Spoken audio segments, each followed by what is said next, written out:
क्या आप सिविल जज, सेशन जज, एडिशनल डिस्ट्रिक्ट जज बनना चाहते हैं? तो dkdubey.com ऐप जरूर डाउनलोड करें प्ले स्टोर से। हमारी ऐप के स्टोर सेक्शन में आपको मिलेंगे हिंदी इंग्लिश मिक्स लैंग्वेज के courses for all judiciary exams, जिसका लिंक आपको डिस्क्रिप्शन में दिया गया है। नमस्ते सदावत्सले मातृभूमि। हम लोग आज एक बहुत महत्वपूर्ण और अहम विषय पर चर्चा करने वाले हैं। देश के बहुत सारे लोगों ने इस विषय पर मुझे पर्सनली लिखा है, बहुत सारे कमेंट किए हैं और पूछा है। अजीत भारती को अटॉर्नी जनरल ने कंटेम्प्ट ऑफ कोर्ट की प्रोसीडिंग के लिए सैंक्शन दे दिया और अजीत भारती के खिलाफ, वेणुगोपाल जी के खिलाफ एक माहौल बनाने का प्रयास हो रहा है। नरेंद्र मोदी जी के खिलाफ एक प्रयास हो रहा है कि उनके खिलाफ माहौल बनाया जाए और ये कहा जाए कि अजीत भारती को आपने क्यों, वो एक राष्ट्रवादी है, राइट विंगर है, अच्छा बोलता है, अच्छा न्यूज़ देता है, ऐसा कुछ बहुत कुछ देने का प्रयास किया और राइट विंगर्स को क्यों जेल भेजना चाहते हैं।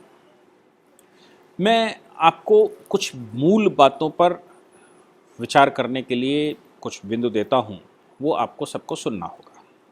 पहली बात ये आती है कि देश में जो इंस्टीट्यूशंस हैं, चाहे वो सुप्रीम कोर्ट है, इलेक्शन कमीशन है, पार्लियामेंट है, राज्य की सरकार है, राष्ट्र की सरकार है, या फिर मैं कहूँ कि नीचे म्यूनसिपालिटी है या पूरा सिस्टम है, एक पूरा का पूरा सिस्टम है देश में। इस सिस्टम में करोड़ों लोग काम करते हैं। इन करोड़ों लोगों में ह्यूमन बीइंग ही काम करते हैं और इन ह्यूमन बीइंग्स में निर्णय लेने की अपनी अपनी अलग अलग क्षमताएं होती हैं। अब किसी ने कोई निर्णय लिया जो आपको पसंद आ सकता है, कोई निर्णय लिया जो आपको पसंद नहीं आ सकता है। कोर्ट की बात अगर मैं कहूँ तो एक बड़ा इंस्टीट्यूशंस है, इंडिपेंडेंट जुडिशरी है। वो उसका मूल जो है वो कॉन्स्टिट्यूशन में है। जो भी पार्लियामेंट ने कानून बनाया है उन कानूनों में है। लोग क्रिटिसाइज़ कर सकते हैं कि जो कानूनों में लिखा है उसके विरुद्ध भी कोर्ट के ऑर्डर आ जाते हैं। लोग ये बहस कर सकते हैं कि कॉन्स्टिट्यूशन में लिखे हुए प्रावधान को भी अनकॉन्स्टिट्यूशनल डिक्लेयर कर देते हैं। लोग ये भी बहस कर सकते हैं कि पार्लियामेंट के द्वारा पास किए गए कानून को भी अनकॉन्स्टिट्यूशनल डिक्लेयर कर देते हैं। ये बहुत सारी चर्चाएँ होती रहती हैं। मैं ऑन एन एवरेज देश में जजमेंटों की बात करूँ तो लाखों जजमेंट डेली होते हैं, छोटी न्यायालय से लेकर बड़े न्यायालय तक। उन जजमेंटों में कुछ ऐसे होते हैं जो हाई कोर्ट और सुप्रीम कोर्ट जिस पर निर्णय लेता है। सुप्रीम कोर्ट और हाई कोर्ट के निर्णय का अपना आधार होता है, क्योंकि कोर्ट ऑफ लॉर्डशिप होती है, इसलिए उनको कानून में लिखे हुए प्रावधानों के बियॉन्ड सोचने का भी अधिकार होता है। वो ऐसे ज्यूरिस्ट होते हैं जो स्ट्रक्चर पास करते हैं, यानी कि कानून जो बनाया गया है उस कानून में जो कमियां लगती हैं उन कमियों को उजागर करना, और अगर उनको लगता है कि ये कानून कॉन्स्टिट्यूशन के ख़िलाफ़ है तो उस कानून को अनकॉन्स्टिट्यूशनल भी डिक्लेयर करना, यहाँ तक कि कानून कॉन्स्टिट्यूशन में संशोधन भी अनकॉन्स्टिट्यूशनल डिक्लेयर करना। क्यों? क्योंकि सरकारें विभिन्न प्रकार की बैठती हैं। आज राइट विंगर्स के लिए नरेंद्र मोदी सरकार बैठी हुई है, तो कल लेफ्ट विंगर्स के लिए एक सरकार बैठी हुई थी, कांग्रेस के लिए एक सरकार बैठी हुई थी, और बहुत कुछ सरकारें अपने अपने हिसाब से उनका इंटरप्रिटेशन करती हैं। हो सकता है कि किसी का इंटरप्रिटेशन मेजॉरिटी का हो और किसी का इंटरप्रिटेशन माइनॉरिटी का हो। माइनॉरिटी से मतलब कि कुछ लोगों को पसंद आए और कुछ ऐसे निर्णय हो जो सारे देश को पसंद आए, और कुछ ऐसा भी हो जो देश को पसंद ना आए, यानी कि मेजॉरिटी को पसंद ना आए। ऐसे बहुत सारे अप एंड डाउन्स होते हैं। उनको अगर दूसरे शब्दों में मैं देखूं तो हमारे परिवार में कोई शादी विवाह का मामला होता है, अगर हमारे घर में शादी होने जा रही है, कोई बारात आने वाली है या बारात जा रही है, तो आप देखिए कि एक 200, 300, 400, 500, 1000 लोगों की व्यवस्था होती है। उन 1000 लोगों में कुछ की पर्सन्स होते हैं जो फैमिली मेम्बर्स होते हैं, कुछ ऐसे भी होते हैं जो हमारे वैवाहिक संबंधों से बनते हैं, कुछ ऐसे भी हैं जो हमारी मित्रता से होते हैं, और सब अपना अपना अधिकार मानते हैं। अब निर्णय लेने वाला घर का जो प्रमुख मुखिया है वो निर्णय लेता है। इस निर्णय में कभी मित्र नाराज़ हो जाते हैं, तो कभी रिश्तेदार नाराज़ हो जाते हैं, तो कभी कभी वो इतना सेक्रीफाइस करता है कि परिवार के लोग भी नाराज़ हो जाते हैं। लेकिन विवाह होता है, नाराज़गी अपनी जगह है, लेकिन कोई भी इंस्टीट्यूशन को समाप्त करने के लिए नहीं कहता, कोई भी उनको गाली गलौच नहीं करता, कोई उनके साथ मारपीट भी नहीं करता और गंदी भाषा का इस्तेमाल भी नहीं करता। ये भारतीय और हिंदू संस्कृति और सभ्यता है। इसलिए जो निर्णय परिवार के लोगों ने लिया, गांव के लोगों ने लिया, हमारे बुजुर्गों ने लिया, लोग कह सकते हैं निर्णय अच्छा नहीं है, लोग कह सकते हैं कि ये मुझे पसंद नहीं आया, लोग सजेशन भी दे सकते हैं इसकी जगह ये होता, लेकिन जो निर्णय लेने वाला व्यक्ति है उसके सामने जो परिस्थितियां होती हैं, जिन परिस्थितियों में परिवार के लोगों ने, रिश्तेदारों ने, यार दोस्त मित्रों ने, अड़ोसियों पड़ोसी ने जो आर्गूमेंट सामने किए होते हैं, उन आर्गूमेंट्स और उन परिस्थितियों के अनुसार परिवार की संस्कार संस्कृतियों को ध्यान में रखते हुए वो निर्णय लेते हैं। इन निर्णयों में दूसरे लोग खुश नहीं हो सकते हैं, नाराज भी हो सकते हैं।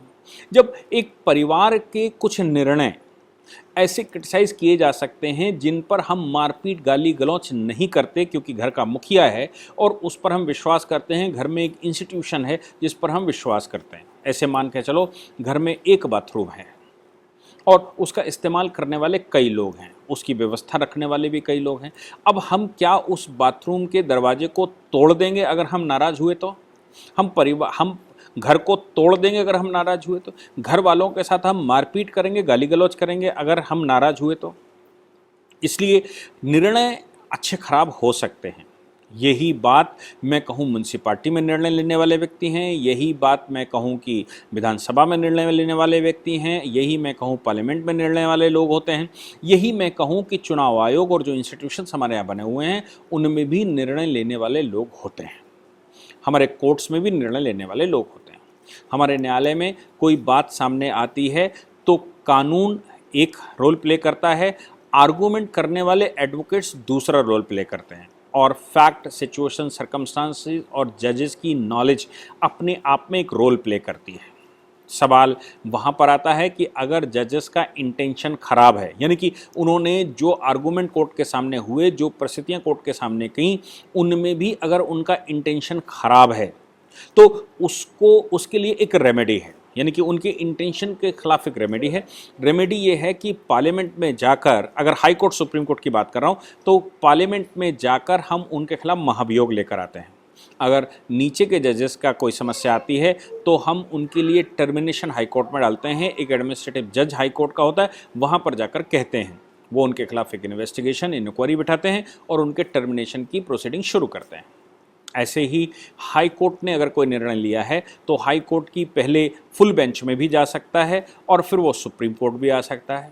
सुप्रीम कोर्ट की अगर छोटी बेंच ने, यानी कि डबल बेंच ने कोई निर्णय लिया और आपको लगता है कि ये ठीक नहीं है, तो हम सुप्रीम कोर्ट में ही रिव्यू पिटीशन डालते हैं। रिव्यू पिटीशन में भी अपने आप को लगता है कि नहीं, अभी निर्णय सही नहीं हुआ है, तो हमें क्यूरेटिव पिटीशन डालते हैं। सुप्रीम कोर्ट हमारी पिटीशंस को सुनने के लिए मना नहीं करता। अगर हम सेम टाइप की पिटीशन बिना किसी नए आर्गूमेंट के, बिना किसी नए पॉइंट के बार बार डालते हैं तो सुप्रीम कोर्ट को लगता है कि आप जो हैं वो कोर्ट को परेशान करने के लिए आए हैं, तो वो फिर आपके खिलाफ पेनल्टी भी लगाता है। बड़े बड़े पॉलिटिशियंस के खिलाफ पेनल्टी लगा देता है, बड़े बड़े एक्टिविस्टों के खिलाफ पेनल्टी लगा देता है, और कभी कभी वो लेटर पिटीशन को भी सुनता है, यानी कि कोई चिट्ठी चीफ जस्टिस को लिख दी जाए और चीफ जस्टिस को उसमें सब्सटेंस लगता है तो वो उसके आधार पर भी कॉग्निजेंस लेते हैं। मैं बात कर रहा हूँ सिस्टम की, कि ये सिस्टम बहुत बड़ा है जिसमें लाखों निर्णय रोज होते हैं। हमें अच्छे भी लग सकते हैं और हमें ख़राब भी लग सकते हैं, लेकिन कोर्ट चलता है आर्गूमेंट्स पर, कोर्ट चलता है कानून पर, कोर्ट चलता है फैक्ट्स देने पर। कोर्ट मीडिया की रिपोर्टों पर विश्वास नहीं करता। क्यों? क्योंकि वो वेल रिसर्च्ड नहीं होते।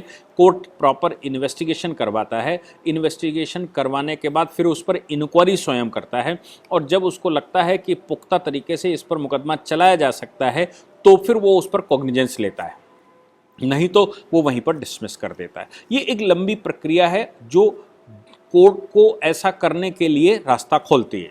अब ऐसी सिचुएशन में अगर हमको कोई बात अच्छी न लगे, यानी कि हमारे खिलाफ सरकारें एक्शन लेती, जैसे मैं आपको बताऊं कि जिन अजीत भारती की हम बात कर रहे हैं वो ओप इंडिया में किसी समय एडिटर थे। ओप इंडिया में एडिटर होते हुए उनके खिलाफ वेस्ट बंगाल सरकार ने कुछ एफआईआर लिखती थी। वो थे उनके एक दूसरे साथी नूपुर शर्मा और जो तीन कुछ एडिटर्स थे, इनके खिलाफ एफआईआरें हो गई थी। उन एफआईआरों के आधार पर इनकी गिरफ्तारी होनी थी। ये वही सुप्रीम कोर्ट था जिसमें मामला गया तो ऑनरेबल सुप्रीम कोर्ट ने इनको रिलीफ दिया था और वो एफआईआर क्वेश किए थे, ये कहते हुए कि fundamental right to speech and expression है, मीडिया को अधिकार है। ऐसे ही बहुत सारे मीडिया पर्सन्स के खिलाफ मुकदमे होते हैं। उन मुकदमों में कोर्ट डिसाइड करता है और कोर्ट एफआईआर्स क्वैश करता है। तब हम मीडिया के खिलाफ बहुत सारी बातें करते हैं, हम मीडिया के खिलाफ चढ़े जाते हैं और हम कहते हैं कि मीडिया ठीक नहीं है। वहाँ पर रिलीफ यही कोर्ट दे रहा था। मैं अगर राइट विंगर्स की बात करूं तो भी राइट विंगर्स को रिलीफ दे रहा था। तब लेफ्ट विंगर्स या ममता के फॉलोअर्स ये कह रहे थे कि कोर्ट बायस है और कोर्ट ने इनको रिलीफ दिया। ये लोग ममता बनर्जी के खिलाफ एक कैंपेन चला रहे थे, ये लोग ठीक नहीं कर रहे थे, ये पश्चिम बंगाल के खिलाफ कैंपेन चला रहे थे, ये लेफ्टिस्टों के खिलाफ कैंपेन चला रहे थे, या फिर ये हिंदू मुसलमान एकता के खिलाफ कैंपेन चला रहे थे। ऐसी बहुत सारी गालियां उस समय मीडिया को लोग दे रहे थे, ओप इंडिया को दे रहे थे और कोर्ट को भी क्रिटिसाइज कर रहे थे। लेकिन इसका मतलब ये बिल्कुल नहीं है कि कोर्ट को कोई सीधी गालियां देगा। अजीत भारती जब ओप इंडिया से अलग हुए तो उन्होंने अपना एक नया चैनल बनाया डू पॉलिटिक्स के नाम से, यूट्यूब का। तब जब तक वो ओप इंडिया में थे तब तक ओप इंडिया के लिए कर रहे थे। अब वो जब उन्होंने अपना चैनल बनाया डू पॉलिटिक्स के नाम से तो वो चैनल को चलाना उनका काम था। अब हम सब जानते हैं कि पब्लिसिटी करने के लिए बहुत सारे लोग बहुत सारी टैक्टिक्स का इस्तेमाल करते हैं। उन्होंने बहुत कम समय में, ये उनकी तारीफ है कि उन्होंने बहुत कम समय में 3 लाख से ऊपर सब्सक्राइबर गेन कर लिए, यानी कि पिछले 7-8 महीने में। और बड़ा अच्छा चैनल वो चला रहे थे, लेकिन संतुष्टि तो संतुष्टि है। मुझे लगता है कि उनके दिमाग में ये बात गई कि ओप इंडिया चैनल तभी बड़ी तेजी से उठा, या उनकी जो वेबसाइटें हैं या जो उनके पोर्टल हैं वो बड़ी तेजी से उठा, मार्केट में आया, लोगों के बीच में गया और उन्होंने बड़ी अच्छी प्रोग्रेस करी सिर्फ तब जब ममता बनर्जी ने उनके खिलाफ मुकदमे लिखवा दिए थे और मामला सुप्रीम कोर्ट गया। राइट विंगर्स ने उनका साथ दिया, ओप इंडिया का साथ दिया और पूरे देश में एक माहौल बना। इसके बाद ओप इंडिया बड़ी तेजी से चल गया। मुझे लगता है कि ये टैक्टिक उनके दिमाग में आ गई, क्यों ना कोर्ट को सीधा घसीटा जाए। क्यों? क्योंकि कोर्ट को सीधा घसीटने का मतलब कंटेम्प्ट ऑफ कोर्ट लगेगा, और कंटेम्प्ट ऑफ कोर्ट अगर लगेगा तो प्रशांत भूषण को अगर 1 रुपए का जुर्माना देकर कोर्ट छोड़ सकता है तो 1 रुपए का जुर्माना तो मैं भी दे सकता हूं।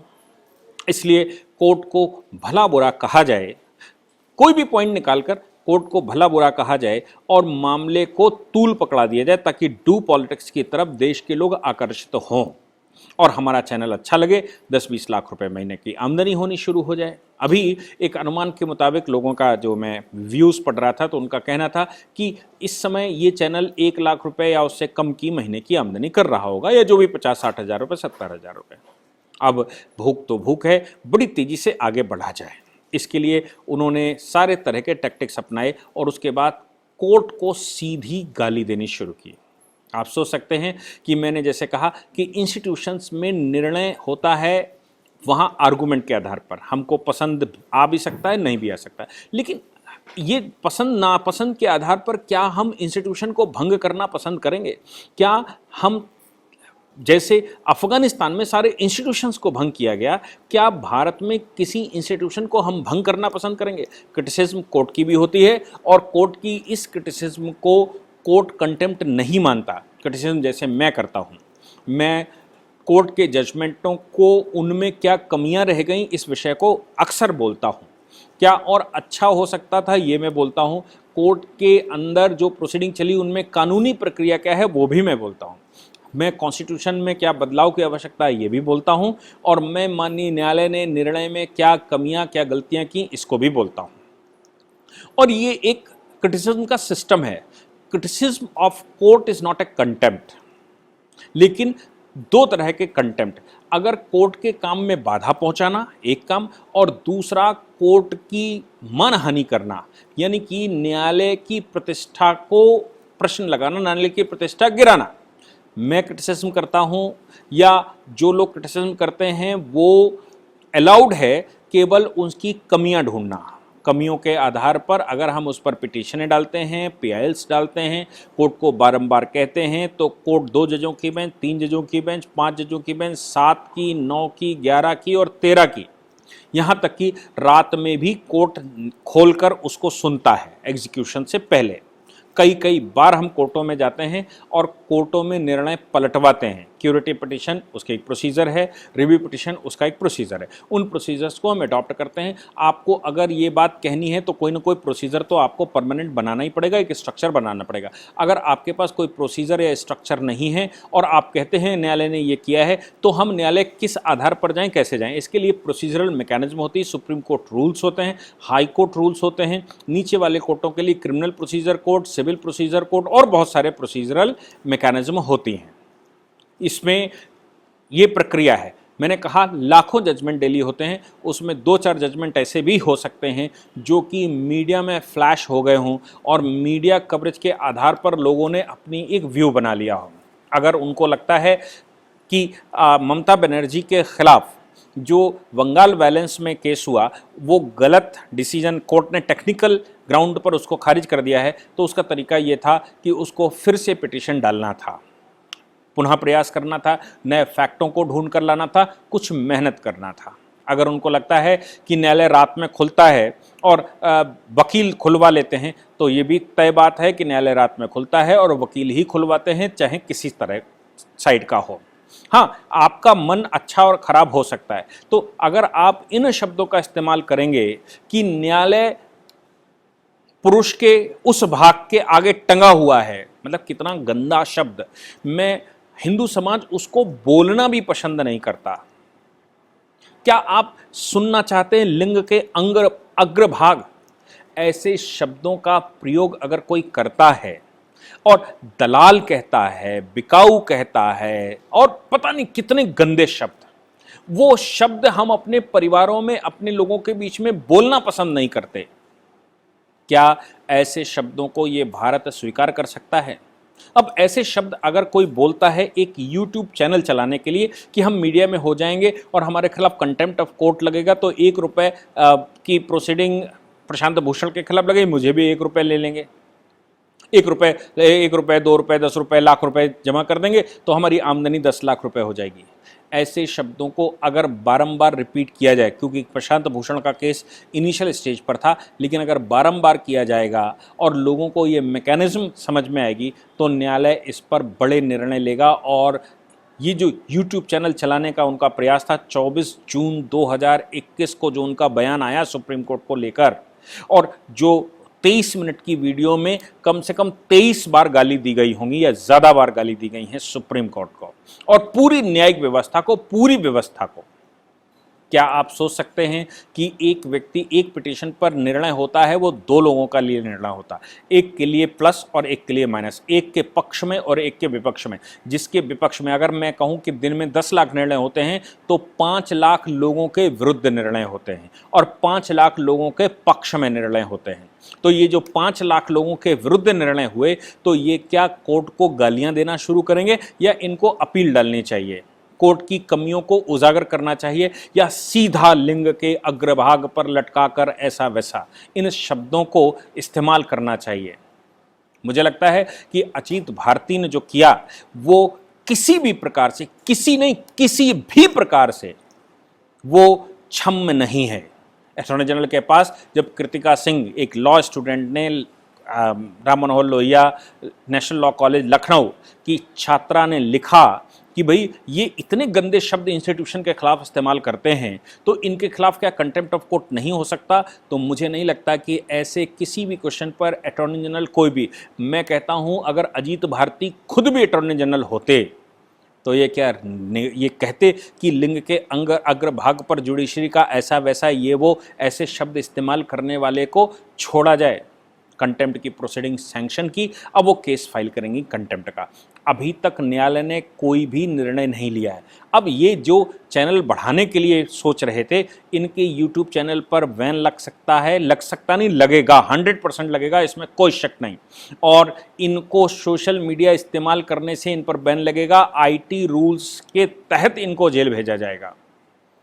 ये चैनल चलाने के उद्देश्य से इन शब्दों का इस्तेमाल करना कि मैं, जैसे ऑप इंडिया कोर्ट में हाईलाइट हुआ और छूट गया और इसलिए वो बड़ी तेज़ी से बढ़ गया, जैसे फिल्म स्टार फिल्म चलाने के लिए कुछ ना कुछ स्टेटमेंट दे देते हैं। दीपिका पादुकोण अपनी फिल्म चलाने के लिए JNU चली जाती है, या इस प्रकार प्रकाश राज स्टेटमेंट दे देते हैं या कभी मी टू चालू हो जाता है जब कोई फिल्म चलानी हो। ऐसे टैक्टिक्स का इस्तेमाल मीडिया वाले अगर करेंगे तो वो वाकई में भारतीय मीडिया और भारतीय सज्जनता, भारतीय सभ्यता को भी प्रश्न लगा रहे हैं। अच्छा और खराब हो सकता है, तो क्या हम अपनी सभ्यता को भूलकर अच्छा खराब करेंगे? मुझे लगता है कि अजीत भारती के खिलाफ जो कार्रवाई सैंक्शन हुई है उस पर कठोर कार्रवाई होनी चाहिए, कार्रवाई नहीं कठोर कार्रवाई होनी चाहिए और उसमें किसी प्रकार की क्षमा नहीं करनी चाहिए। मैं उनकी राइट विंग या देश के प्रति उनकी जो भक्ति है, देश के प्रति जो उनका सद्भावना है, देश के लिए जो बोलते हैं, उसका मतलब ये बिल्कुल नहीं है कि देश के जो इंस्टीट्यूशंस हैं, देश का जो स्ट्रक्चर है, उस स्ट्रक्चर को भंग करेंगे। वो सीधी गालियां अपने ही इंस्टीट्यूशंस को देंगे।